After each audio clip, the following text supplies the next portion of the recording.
Hello and welcome to the AskDrBen podcast. I'm your host, Ben Johnson. As a holistic-minded physician, I've spent the last 20 years looking outside the box and conducting research to find the true causes of skin conditions and other diseases. And while the focus of my work has been on aesthetic medicine and unlocking the secrets to reversing skin damage, this podcast will also include many other exciting revelations pertaining to you and your family's health and well-being. So let's get started. Alrighty, let's get started on another fun podcast. Today we're going to be talking about skin mapping and really the miracles of the human body. I'm so excited to dive into this subject. It's something that I have been working on for about 20 years, and it's really just unfolding here in the last year or two with great success. So, part of the beauty of understanding skin mapping is first and foremost being able to evaluate somebody's skin. So speaking to the estheticians out there and physicians and nurses listening, we can learn a lot from the clues that the skin provides, and that information is provided purposefully so that we can address these problems. I think we've got to stop just thinking everything in the body happens randomly. This is an incredible operation that we're dealing with. When you have 100 trillion cells, and that is what your body is made of, 100 trillion cells. And the estimate right now is that about 65 trillion of those cells are foreign bacteria, meaning bacteria that do not share your DNA. And that entire ecosystem is operating flawlessly for the vast majority of your life, regardless of the amount of poisons you put into the system, whether you know someone who's a smoker or a drinker or a drug user or somebody who's basically living in a world of anxiety, which is just as inflammatory as those other things I just mentioned. And so the body miraculously takes all the inputs at a level of AI. And that's really how I want to approach this today, is to tell you that, here we are in talking about how is the world going to change with artificial intelligence and these amazing supercomputers. I want you just to know that you are walking around with one of the most remarkable supercomputers in existence. And your body is constantly assessing in picoseconds. That's a tiny split of a second. In picoseconds, it is processing where your hormones are at, where your oxygen levels at, antioxidant levels. Every aspect of your system is being monitored, and new things are happening to try to address all the problems we face. So the first thing you need to know is, unfortunately, we live in a time where there are a massive number of toxins coming at you every day. The estimates right now are about 1 million toxins a day come into our bodies through breathing, ingestion, and imbibing. And so during that exposure, what does this miraculous body do? It says, oh, wow, well, that toxin, that looks a lot like the toxin I saw yesterday and the one I saw the day before that. Based on this body's current hormone system, based on this body's current level of liver processing capacity, I am going to work and manage as best I can. So part of what we're going to learn today in skin mapping is that it doesn't always make sense. Like, you might know somebody who literally lives on ice cream and soda pop, and their skin seems fine. And you're like, well, what? How did that happen?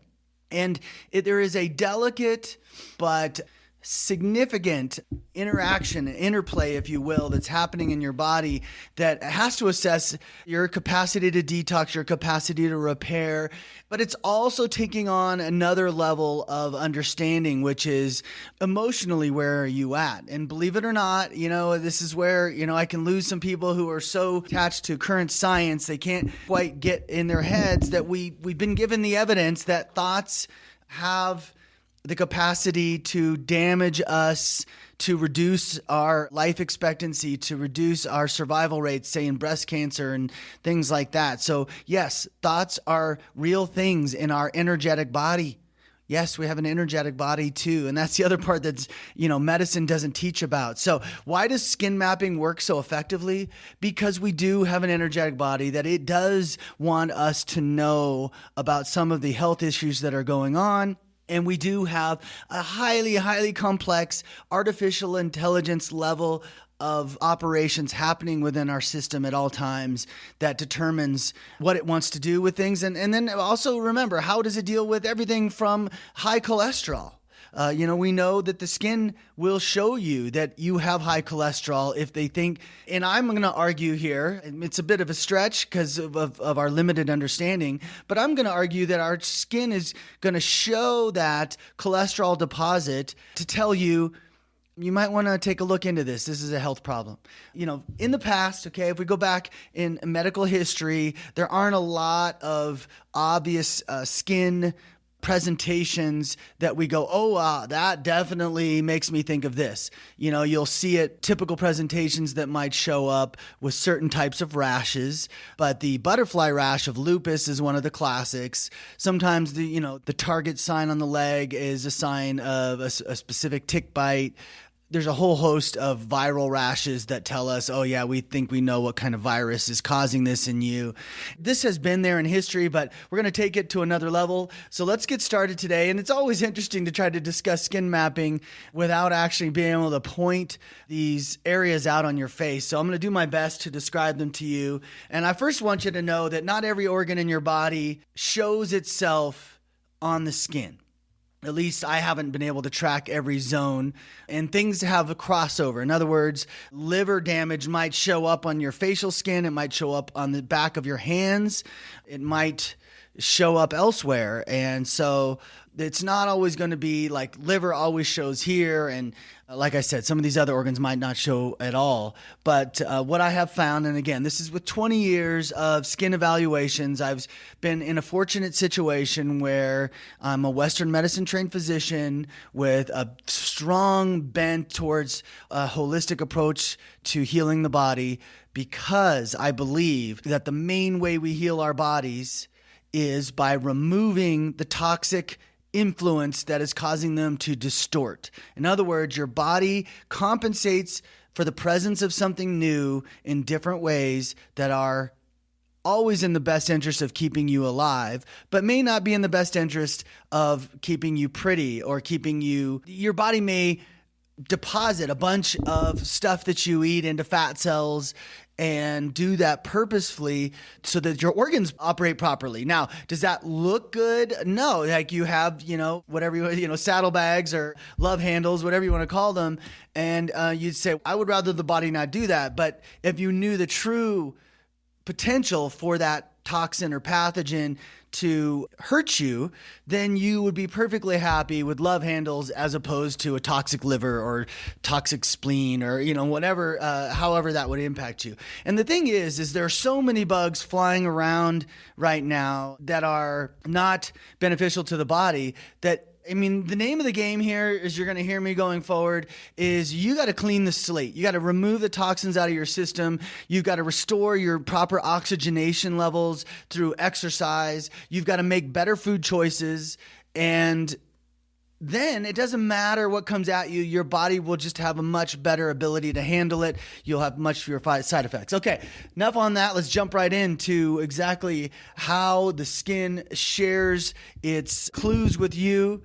So if you're an esthetician listening to this, this is how you diagnose when they walk in the door. Like, you barely have to get a medical history to know what's going on in their bodies. If you're a layperson listening to this, good for you, first of all, for going out and saying, you know what, this is stuff I should know. I should know it either for my kids or I should know it for myself. Like, I want to know when my body's starting to fall apart. So, for example, I'll give you a personal example. I try to only drink a certain type of root beer when I drink my soda, which is my special cheat, if you will, usually every day, my sugar choice. And when I go outside of that and I drink a soda, and it could be an organic soda, it could be natural sugar soda, but sodium benzoate in sodas, I believe to be really tough on the kidneys and potentially tough on human DNA. This is a poorly understood ingredient at this point, but I know personally that my kidney gets hurt by it. And so I went through this phase where I was drinking root beer with sodium benzoate, and almost every soda has sodium benzoate. This is one of the reasons why you want to look for sodas that don't have it if you're a soda drinker. But it hurts the kidney. So what happens, I would get a red spot in my kidney zone. So where's the kidney zone? The kidney zone is your lower lid, your lower eyelid, essentially. And it's basically like the equivalent, maybe the size. Well, when you see someone like, let's even say President Trump and the bags under his eyes, that's your kidney zone, that whole area that's swollen. So President Trump is an example of someone who I know his kidneys are inflamed. Now, what's causing his kidneys to be inflamed? There's theories out there. You see a lot of people with inflamed kidneys. You could be on a blood pressure medicine. You could be taking some sort of like Adderall type of stimulant, which is hard on the kidneys. You could be taking a non-steroidal anti-inflammatory, hard on the kidneys. You could be drinking alcohol, hard on the kidneys. So all of those things can create redness or swelling, bags as we colloquially call it, underneath the eyelid. That is your kidneys. And so one of the worst offenders for that zone is table salt. And I do distinguish table salt from pink Himalayan sea salt and other types of unoxidized natural sources for salt. Table salt should be banned. It's one of the things that was tracked in indigenous cultures when they introduced table salt. It added a host of diseases to societies in Africa and elsewhere, third world countries, where they didn't have anything. So what were the big three killers? Sugar, and this is oxidized sugar in the form of alcohol and just standard sugar that's sold everywhere. And if bleached flour was another big one, and this unnatural form of salt was also one. So those three things started to change the microbiome and resulted in disease. And yes, I'm starting to link everything to how it impacts your bugs. Changing your bugs causes disease to show up. It's already been well established that the microbiome is connected to diabetes and high cholesterol. Diabetes and high cholesterol, these are some of the worst medical inflictions, and I don't mean by suffering, but I mean they're some of the most common. And why are they happening? Because our microbiome is taking a hit. So little nuggets all the time. I'm going to do a whole microbiome podcast coming soon, so look forward to that. But looking at the map on the lower lid, I should say not below the eyelids, on the lower lid is a darkness. Now, darkness is interesting because really, I think the medical community speaks about it this way, and certainly the aesthetic community has been taught that dark circles under the eyes are from leaking blood vessels. And I've seen no evidence of that. I have no idea exactly where it came from or what the implications are. It's almost as if they're describing it like a bruise, but that's just sort of silly in my estimation. So what really is going on there is we have I guess what I call kidney exhaustion. And how do your kidneys become exhausted? If you don't sleep well. So yes, it is. We all know this. We say, oh yeah, Ben.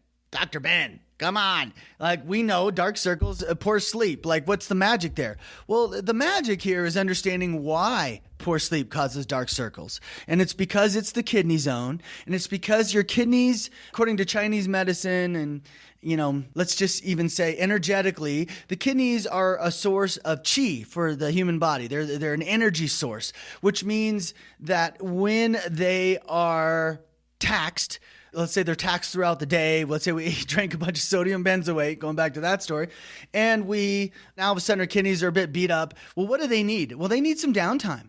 And that's exactly what good sleep does. And so when you don't sleep well, if you wake a lot during the night, you will get dark circles because your kidneys are, for lack of a better term, worn out and unhealed and needing help. So that is kidneys. Now, in the human body, you find your adrenals right above the kidneys. On the face, you find the adrenals right above the kidneys. So their upper eyelids are your adrenals.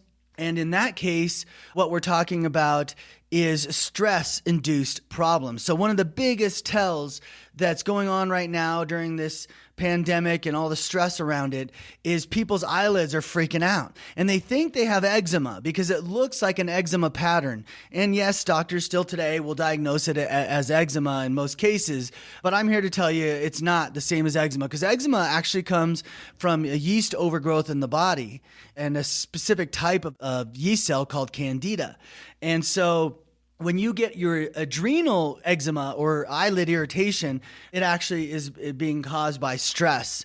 So usually the way that presents is if you have two eyes that are swollen or peeling, then your stress is more general financial, sick family member, health issues, things like that. But bankruptcies, things like that. But if you have one eye or the other eye that is freaking out, then it usually is more personal stress.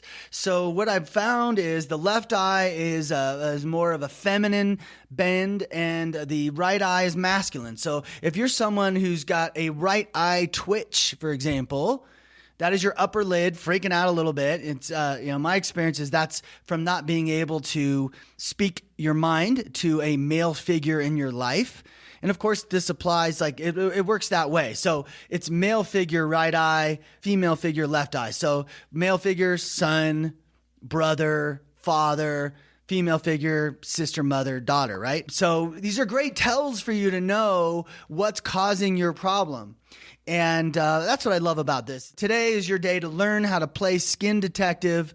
That tell, I'm telling you, every time I see an eyelid thing, it's a tell. It's awesome. So you tell them to dive deeper. And why is it important to have that tell, by the way? Because I'm not just about it going, oh, look how cool, I noticed this, and yeah, check it out. No, I'm here to tell you this because when you explain this to somebody, when you tell them it is how you're handling your life pressures or it's how you're handling your personal relationships that's causing this, it gives them a chance for introspection and reflection and healing and, oh, wow, okay, yeah. No, I do have something I want to say. I'm trying to remember the one story I'll tell you was a kid. So there was this kid who was in my esthetician group and the case was brought up and the right eye was freaking out on this 12, 15-year-old, I think she's about 15-year-old girl. And I'm like, well, what's going on with dad? And that was my best guess. It could have been brother, probably not son at 15, hopefully not. And she said, well, the funny thing is dad is estranged. But we've always said how her nose looks like her dad's nose. She doesn't like the reminder, and she's going to have rhinoplasty. And that whole processing of emotions around her dad was stressing her out, and her right eye was freaking out. So there's just one example for you. We only have a half hour today, so I can't do too many of those, but always interesting to see. Okay, so now you know, lower lids, kidney-related, upper eyelids, stress, adrenal related. Okay, a lot of the other skin stuff is digestive. So I want you to picture in your mind, first your digestive tract starts with your mouth, goes to the back of your throat, goes down your esophagus to your stomach. Then it goes from your stomach into your small intestine, and it goes from your small intestine into your large intestine, and then it finally ends at what's called your rectum, which is the end of the line of your large intestine. So when you picture that in your mind, you're going to see there's actually an anatomic correlation, a pathway that sort of follows that same anatomical guideline. Where does it start? I like to start on the nose. And one of my favorite reasons to start on the nose, it's always been the thing we've known, like, oh yeah, rosacea is an issue. We remember rosacea with like that famous alcoholic actor W.C. Fields. Was he an actor? I'm pretty sure he was an actor. And he was a famous alcoholic, and he had a big bulbous red nose. And so we knew that the bulbous red nose was a tell for alcoholism in some people, but we couldn't figure out why. Well, let me explain why. The back of your throat is the tip of your nose. So if you swig tequila, vodka, gin, on a regular basis, the back of your throat is the first zone to try to neutralize that alcohol, harshness of alcohol, and it's the one that takes the most hit. So it's the one that starts to become chronically inflamed with lots of alcohol, and then it becomes red, and that's what you see on the tip of your nose. Now, another place that can hurt the back of your throat is acid reflux. I'm seeing a lot of that during these times of the pandemic, and so that shows up more on the sides of the nose, because what you need to know is, if you can imagine if you had a loop ring in your nostrils, okay, that surface area underneath your nostrils and to the sides of your nostrils is your stomach. And I'm only talking about a half an inch below the nostril, not the entire upper lip, for example. And so I'm also talking a half inch to the side of your nose. That whole region around your nose is your stomach. So if you can picture your actual nostril, the nasal flares are your esophagus. So right at the base of your nostrils, also called your nasal flares, if you start to see redness, if you start to see capillaries, that means even more severe damage is happening. What's happening there is acid reflux. So usually an acid reflux picture starts on the sides of the nose. And by the way, you can always go to osmosisbeauty.com, pull up the skin quiz and see some more of this, or go on to osmosisbeauty.com and pull up the skin map itself as a standalone so that you can kind of look at this sort of in more totality. Probably better to get a visual. And maybe while you're listening to this podcast, you have a chance on your phone or on your computer to pull up this image so it helps you. So yeah, acid reflux is a big cause. And it's funny because as I was learning these things, I would find myself oftentimes sort of softly accusing someone of being an alcoholic, essentially, when in fact they just had really bad acid reflux. Because of course, acid reflux starts from your stomach at the bottom of your esophagus, but it works its way up, especially if you lay down at night and you have a lot of issues. And when you get really bad esophagus damage, it's called Barrett's esophagus. And that looks, like a bunch of basically broken capillaries on the side of your nose. And we always, in aesthetics, we always said, oh, that's sun damage, but it's not. It's actually acid reflux. So that's your esophagus. Now, what else can happen on your esophagus? Well, you can break out on your esophagus. You can get blackheads on your esophagus. So blackheads are a reflection of mucus, and breakouts are a reflection of candida. So that yeast cell that can also cause eczema in a different strain of it causes acne. And so people who have acne on their nose or breakouts on their nose and or blackheads on their nose have a buildup of mucus in their gut, in their esophagus, literally. So what causes mucus on the esophagus? Well, it could be postnasal drip, right? Your nose is constantly dropping mucus that you're swallowing and it's coating your esophagus. This can change your bug population there and cause problems. Or you could have mucus formed by the cells themselves as they're trying to recover from acid reflux damage. Or sometimes diet can cause mucus in the esophagus. Okay, we got to keep moving because I see we're down to our last 5 minutes. We may have to do episode 2 on this. So we move from the stomach to the small intestine. That's really it's 2 streaks down the sides of your nose, if you will, and maybe about an inch wide going down the sides of your nose on both sides, all the way down to about an inch above your jawline, if you can picture that. So it's like a 1-inch strip going from the corner of your eye down to an inch above your jawline.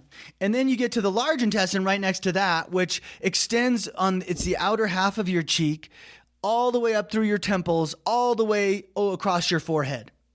And so what I see so often, especially during these pandemic times, is people are breaking out in the middle of their forehead. Well, that's end of your intestine zone, not an uncommon place to grow extra candida.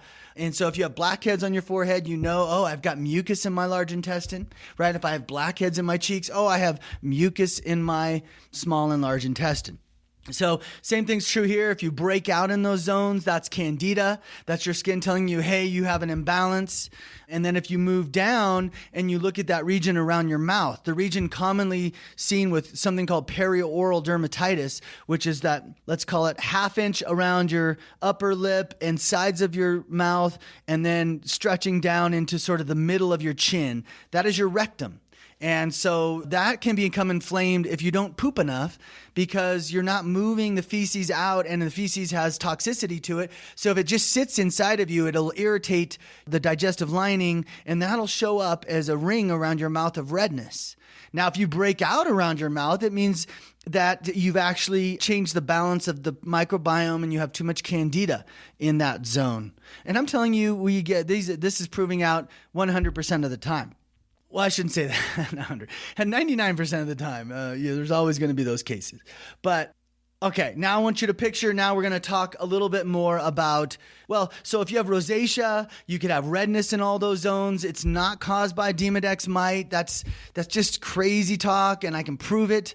So redness in any zone could be a sign that there's something's happened to your gut. You may have eaten bad food. You may have a new bacterial population that's causing harm, all those things.